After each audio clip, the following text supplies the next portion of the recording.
Quelque part, au nord du Sénégal, une mission de reconnaissance et de patrouille conjointe s'y déroule. L'opération Waalo 2026 démarre. Des militaires du 2e bataillon d'infanterie, sous commandement de la zone militaire numéro 2, en liaison avec le 22e bataillon de reconnaissance et d'appui et le 32e bataillon d'infanterie, sont d'attaque. À la mission de participation à la défense, mais même la population participe à la défense, à la sécurisation du territoire. Et pour les avoir avec nous, c'est quoi? Il faut conquérir le cœur des gens. C'est pas gratuit. Donc prenez ça en compte. Le Waalo, coincé entre le fleuve Sénégal et le désert, est exploré. Fief de la vallée, grenier de riz, cette partie du pays est confrontée à de multiples fléaux. Depuis 3 ans, les rapports se succèdent. Vol de bétail en hausse de 40%, banditisme frontalier, trafic en tout genre, immigration clandestine, le Waalo s'expose. Contrebande de carburant, pistes officieuses utilisées pour les trafiquants, infiltration de groupes suspects, l'insécurité demeure problématique, le Waalo devient poreux. Pour parer à ces enjeux sécuritaires, un important dispositif sécuritaire est déployé.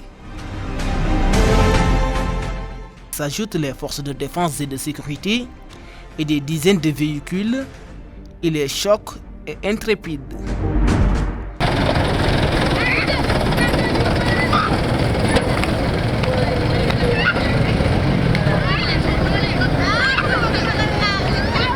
Le détachement est scindé en 3 sections. L'une basée à Dagana, la 2e à Mbane, la 3e à Richard-Toll. Après le déplacement, on s'est installé à Richard-Toll où il y avait le PC. Donc à partir du PC maintenant, j'ai eu à déployer une section renforcée en présence des autres forces de défense et de sécurité. Aussi bien dans le secteur de Dagana, mais aussi l'autre section, on les a envoyés vers le secteur de Ndiakhaye et Mbane. Des consignes claires, des camps de base et une logistique au point.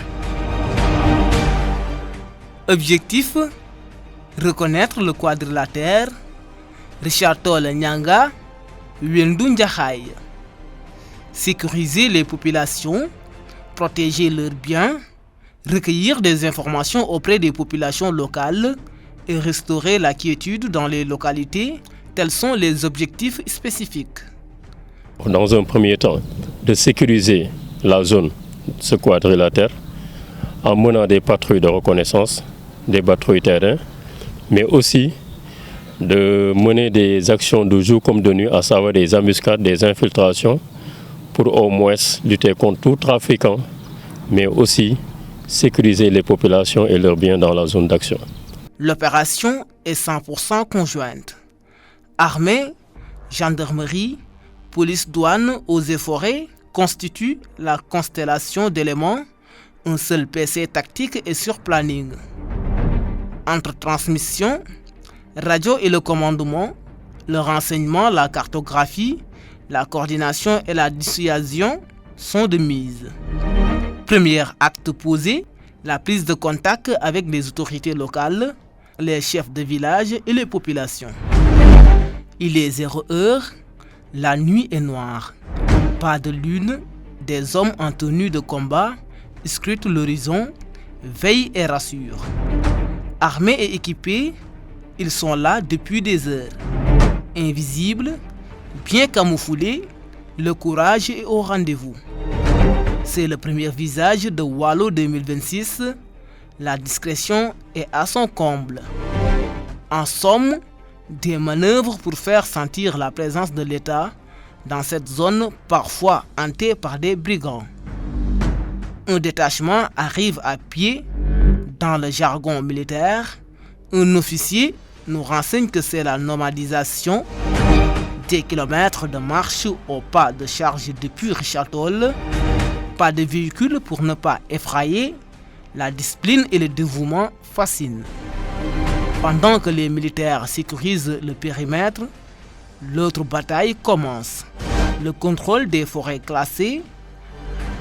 Toute la nuit, les équipes sont sur le qui-vive. Il est 9 h, le soleil darde ses rayons. 32 degrés. Sac au dos, une section s'infiltre dans la forêt de Richard Toll.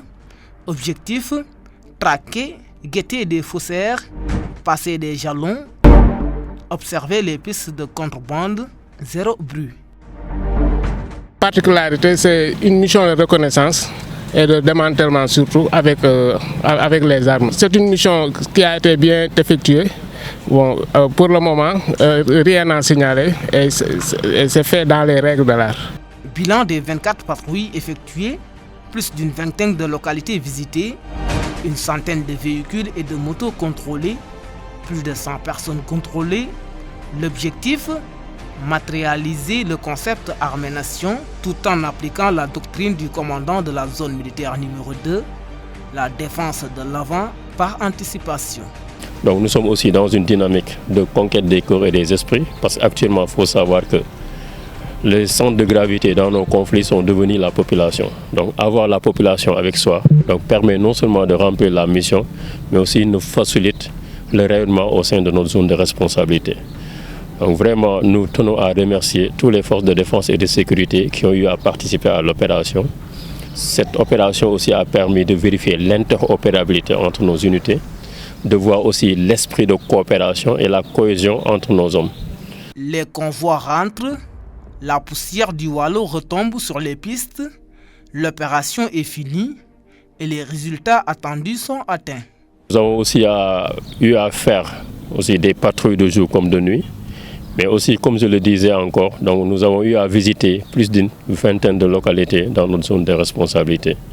Donc sur ce, vraiment, on pense que les objectifs ont été atteints. Et en attendant aussi de continuer notre mission de contrôle de zone, aussi bien dans ce secteur, mais aussi à l'intérieur de la zone militaire numéro 2. En information, les militaires ont laissé des numéros verts. En cas de problème, appelez. Gouverner, c'est prévoir. La sécurité, c'est aussi anticiper la menace et rester en alerte. Dans cette mission de Waalo 2026, les militaires ont confirmé que, en toutes circonstances, il faut se conduire avec honneur, courage et dignité.